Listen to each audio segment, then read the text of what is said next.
Hi there, it's Luigi, and this is Catapult Capitalism, your guide in making smart financial moves for your future. Today we'll be talking about 3 great ways to save in your 20s. One of the most timely and highly relevant financial topics of this generation. Now, making smart financial choices and decisions as early as your 20s will help a lot to build a financially successful future. This topic might be a little bit intimidating and you may feel pressured, but believe it or not, you'll benefit from it, like a lot. The subject of financial management definitely needs to be more normalized today.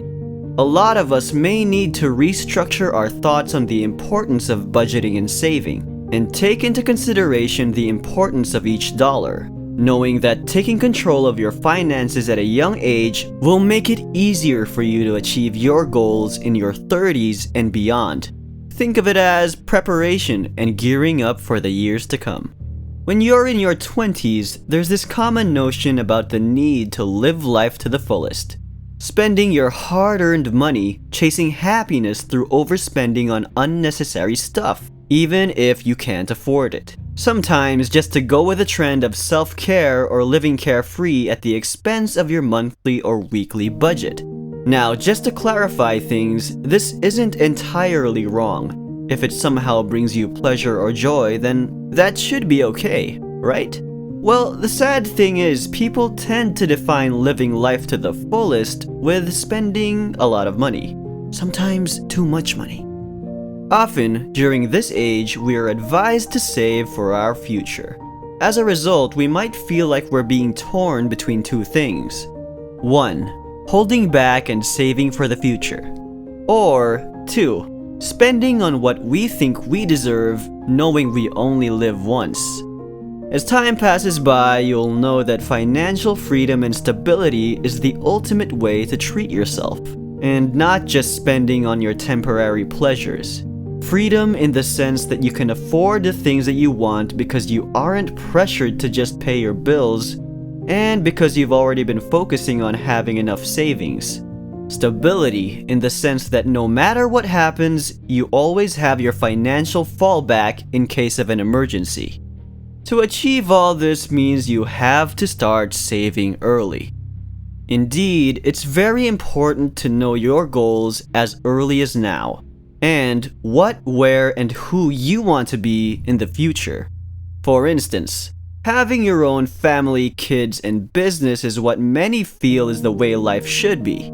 It's just like knowing your direction, where to go, and what to do to get there. Learning to be financially literate and responsible really can be the means to freedom and empowerment. Because again, going back, the decisions you make today will affect you in the future. To help you paddle your way through this journey, here are 3 great ways to save in your 20s. First, let's talk about budgeting. For anybody who has no idea what budgeting means, it's basically planning on how you spend your money. This includes identifying your limitation and not spending beyond it. It's a case-to-case basis, but people practicing effective budgeting identify categories on where to spend their money. Creating this plan allows you to know ahead of time if you have enough money to do the things you need to do. Simply said, budgeting is balancing your expenses with your income. First things first, when you're budgeting, it is important to list all your expenses. Second, take note of your net income, identifying the amount of money coming in. A side note on this is that sometimes you tend to overestimate what you can afford if you directly look at your total salary. Remember to subtract all of the deductions first. This includes taxes, maintenance fees, and the like. What's left after all of that is your take-home pay, and that is your baseline for your budgeting. If your income is irregular and you haven't made a budget yet, what we recommend you do is take a look at your last 3 months of expenses and average income, and from there, you should be able to get your budget. Here's a tip. If you have extra time and you have a hobby or let's say a talent that could be maximized as an extra source of income, the better. This can also be one of the ways to prepare in case you lose your current full-time work. At the same time, you're not only earning, but you're enhancing this talent as well. Now, going back to your budgeting, you can simply use a spreadsheet to list all your expenses in a column, or you can use online tools for your convenience. In your categories, you may include rent, utilities as in electric and water bills, transportation, groceries, health and insurance, paying debts if you have any, entertainment, and etc. Then identify the certain amount you wanted for each category. Then, what you have to do is only spend within your budgeted amount. As much as possible, nothing above the maximum line. Basically, you just have to be observant of your spending habits and from there take note of what went wrong, never repeat it, and what went right, and try to follow or improve on it. The next great way to save in your 20s is wisely spending and tracking your money. For some people, financial struggles are due to insufficient sources of income or money. But for others, the problem comes from not spending money wisely. It all boils down to being mindful of where your money is going. Yes, it's quite challenging, especially at times when overspending comes in. To help you with this, you can use visualizations such as a pie chart and divide or slice it in accordance with your assigned percentage. You can take into consideration the 50-30-20 rule. So the 50% chunk of your pie is to be spent on the essentials, including rent, utilities, transportation, and the like. The 30% is for the non-essentials, but you think you need it because it brings you joy and is somehow part of your self-care. So you might include here your entertainment, dining out, or shopping. But be careful to just spend within your means. Avoid overspending. Sometimes we tend to somewhat stretch that 30% into 35 or maybe higher. But for this category, it's also important to note that these aren't entirely essential. You can live without it. You can survive the day without shopping. Now, the 20% chunk should be spent on paying debts or for your retirement plans, such as your monthly life insurance payment. This is also one of the things the generation of this age must know, that preparing a retirement life insurance plan as early as your 20s isn't just about preparing for your death. Well, basically you can say that, but it's also a preparation for your future self, knowing that you cannot work forever. You won't have that exact amount of energy and enthusiasm as you grow older. Without spending some amount for your retirement plan during your younger years, you may also end up as a burden to your family, and nobody wants that. Have you ever thought about what legacy you would leave to your children or to your family when the time comes? Is it money or is it debt? Considering all of this, it's important to start building your retirement plan now. The sooner, the better. Now is the time. Your future self will thank you later, and so will your kids. On top of all of that, I also highly recommend having an emergency fund, because anything can happen. Worst comes to worst, you won't be ready for it, and all your hard-earned money could be lost in a snap. When it comes to tracking your money, one of the easiest ways is to list all of your expenses. You can prepare a spreadsheet for that. Example, the first column will be a list of every item you purchased, and on the next column will be the exact amount of each item you bought within that specific week or month.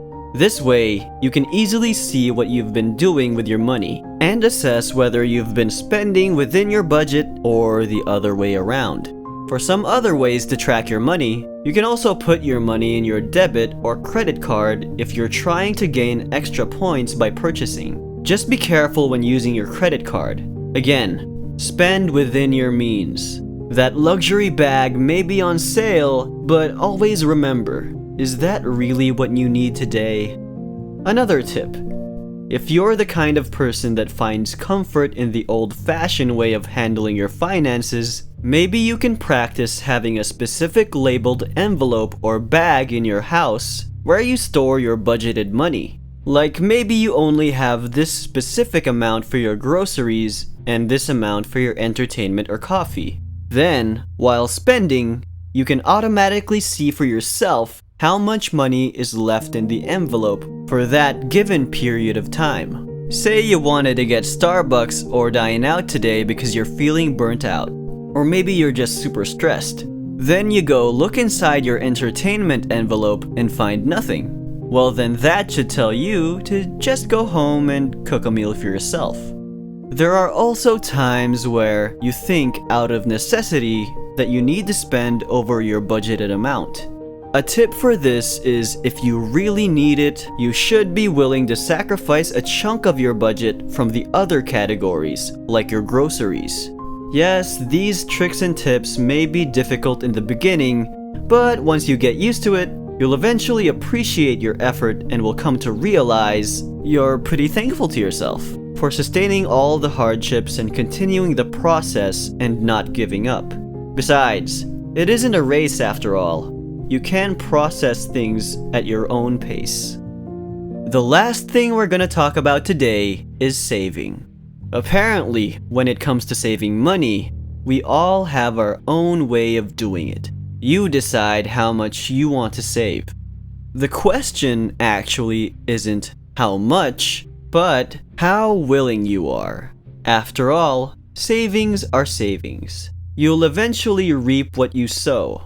When you're in your 20s, there's a lot of things you want to do, a lot of ideas you want to pursue, and most of all, a lot of things you want to buy. So you have to be mindful of your spending in order for you to consistently share a considerable amount of your savings.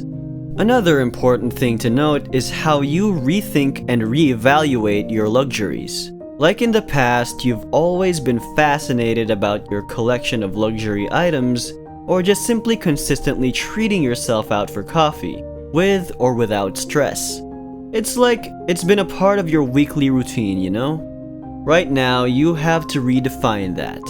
Surely, with this mental work happening, you'll eventually have the skill to practically divide every inch of your money according to your needs and wants. Speaking of needs and wants, it's better to have a clear picture or definition of these two terms. As a refresher, needs are the things you must have to live, while on the contrary, wants are things you wish to have to add comfort to your life. At times, people tend to have a misinterpretation of this. While needs are necessities, wants indicate desire. Food is a need. A Gucci bag is a want. As clear as that. When you consider changing into a bigger apartment, you have to think twice. Think about, can you still survive in your current living arrangement? Do you really need a bigger space, or are you fine with what you have now? Also, when it comes to big purchases, ask yourself questions and later evaluate the answers before cutting that budget. It's also very important to set goals for yourself. Going back to the early parts of this video where we talk about who you want to be in the next 10, 20, or 30 years, you may want to travel, settle, or invest for business and real estate. Having this idea in your head in the earliest time possible will help you paddle your way to the next years to come. Another thing is the importance of surrounding yourself with people having goals and a similar financial focus as you. It can really make a difference. Believe it or not, with the right aura, the right people surrounding you, you'll see yourself taking a direction or path that you were initially intending to take. It'll feel stable and just right. These relationships prove to be especially important if one can easily stray and can be easily influenced or gullible. Basically, being in the right circle is key. Now, keep in mind, we all have our different pace, we all have our different timelines and seasons. For now, focus on what's important to you when it comes to your finances. Again, it's up to you how much you're willing to mold your future even through tough decisions. Yes, money management is difficult. Nobody said it would be easy, but it's worth it. And that is all I have for you in this video. And we'll see you next time on Catapult Capitalism.